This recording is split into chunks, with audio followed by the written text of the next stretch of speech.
Baik, kami dari kelompok satu ingin memaparkan terkait materi diversity management. Kami dari kelompok satu ada Mbak Meli Ramadika, Mbak Yulita, saya sendiri dengan Hasrulia, Nimade Lestariani, dan Mbak Dina Dwi Marinda. Pengertian dari diversity management adalah diversity management atau manajemen keragaman adalah salah satu praktik pengelolaan sumber daya manusia oleh HRD. Diversity management fokus pada komitmen untuk menciptakan suasana yang setara dan inklusif bagi seluruh karyawan dari beragam latar belakang identitas. Diversitas atau keragaman suatu perusahaan sendiri ditentukan oleh berbagai faktor internal dan eksternal. Pada faktor internal, variabel seperti umur, gender, etnis, agama, orientasi, seksual, dan lain-lain menjadi penentu keragaman, sementara faktor seperti penghasilan edukasi, pengalaman kerja, lokasi geografis, dan lain-lain menjadi faktor eksternal.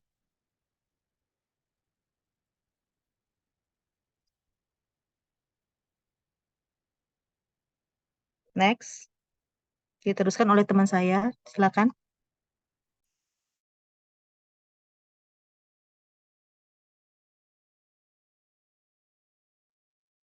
Terima kasih Mbak Lia atas waktunya. Untuk selanjutnya saya akan memaparkan terkait dengan manfaat diversity management.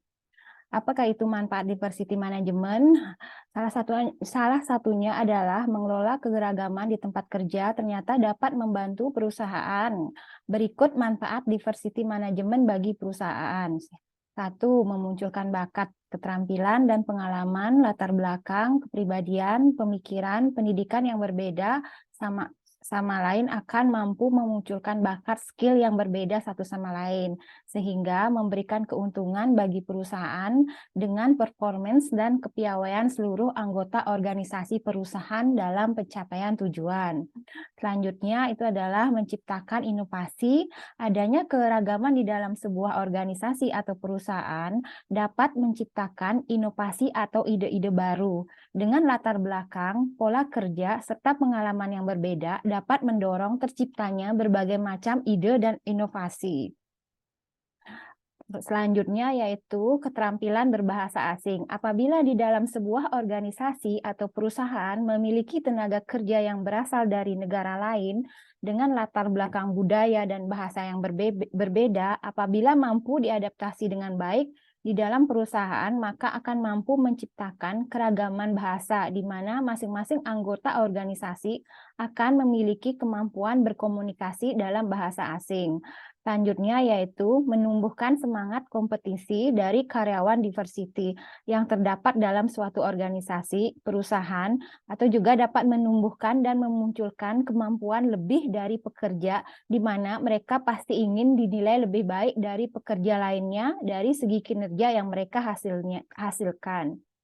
Selanjutnya, cara menerapkan manajemen diversity akan dijelaskan oleh rekan saya, silakan.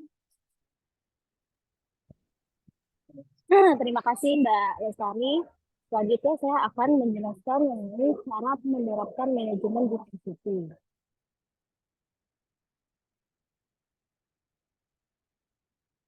Yang pertama, dukungan direksi manajemen dan kesiapan operasional. Penerapan setiap strategi di perusahaan membutuhkan persetujuan dari direksi atau top level manajemen perusahaan. Bila para pemimpin perusahaan sudah paham dengan pentingnya keragaman, maka pelaksanaan diversity management akan menjadi lebih baik. Kesiapan operasional juga dibutuhkan untuk memastikan strategi berjalan. Yang kedua yaitu analisis sumber daya manusia. Melalui analisis, HRD dapat mendata variabel-variabel SDM perusahaan seperti rentang umur, etnis, gender, dan lain-lain. Riset juga dapat mengidentifikasi dinamika antara karyawan, seperti adanya konflik, diskriminasi, dan lain-lain. Analisis perlu dilakukan secara etis dan hanya dengan persetujuan tiap karyawan. Ketiga, tentukan tujuan dan objektif strategi. Tujuan strategi dapat ditentukan dari hasil analisis SDM.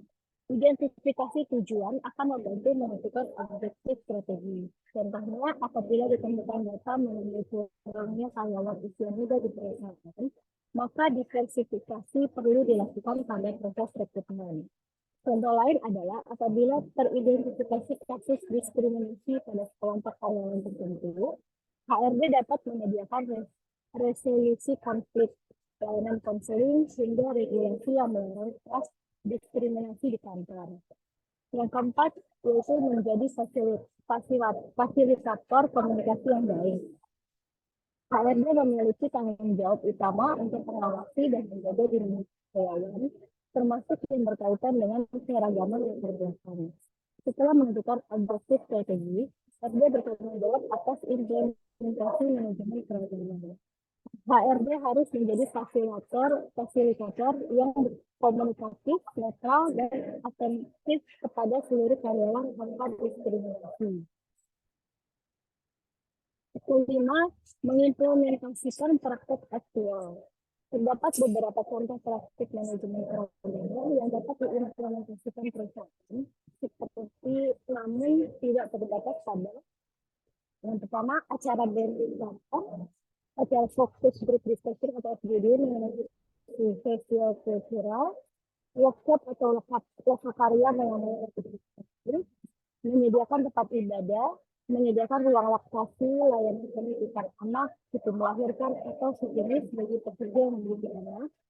6. Restrukturisasi proses rekrutmen agar lebih inklusif, penyediaan fasilitas dan sarana prasarana kantor yang ramah disabilitas seperti lift dan kamar mandi khusus. 8. Penyediaan pelatihan bahasa terutama bagi perusahaan multinasional yang memiliki karyawan dari berbagai negara. Selanjutnya akan dipresentasikan oleh teman saya, Mbak Yulita. Silakan, Mbak. Terima kasih Mbak Dina. Untuk selanjutnya di bab keempat ada implementasi diversity management. Bentuk implementasi diversity management dibagi menjadi 4. Yang pertama, menyediakan prasarana dan sarana serta fasilitas olahraga untuk karyawan. Kegiatan yang mendukung hobi karyawan seperti musik. Yang kedua, mengadakan kegiatan keagamaan, yaitu kesempatan untuk merayakan hari raya keagamaan yang langsung difasilitasi perusahaan. Yang ketiga, memberikan cuti bagi seluruh karyawan dengan aturan yang disesuaikan berdasarkan kebijakan perusahaan. Yang keempat, memberikan fasilitas kesehatan bagi karyawan dan keluarga serta program pasca kerja yang dapat memberikan ketenangan di masa yang akan datang. Selanjutnya, ada hambatan implementasi diversity management. Hambatan implementasi manajemen keragaman disebabkan karena adanya keluhan dari karyawan yang beragam seperti usia, ras dan etnis, dan gender berkaitan dengan kesetaraan kesempatan kerja, serta perlakuan diskriminasi dalam hal gender, ras, dan etnis.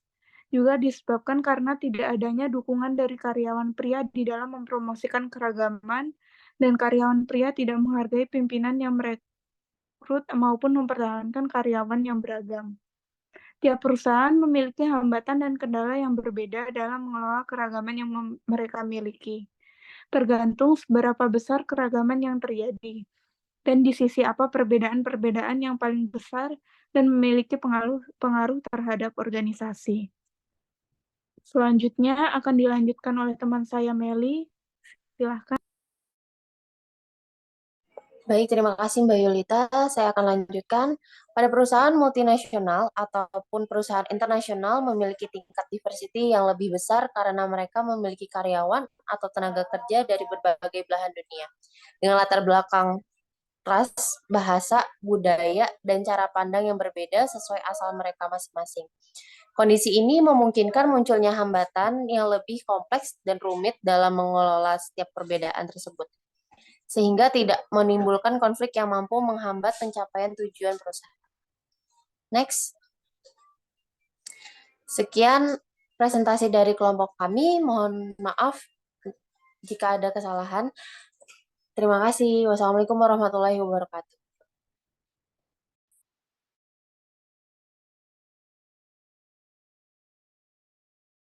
Udah lah ya, ngobrol lah.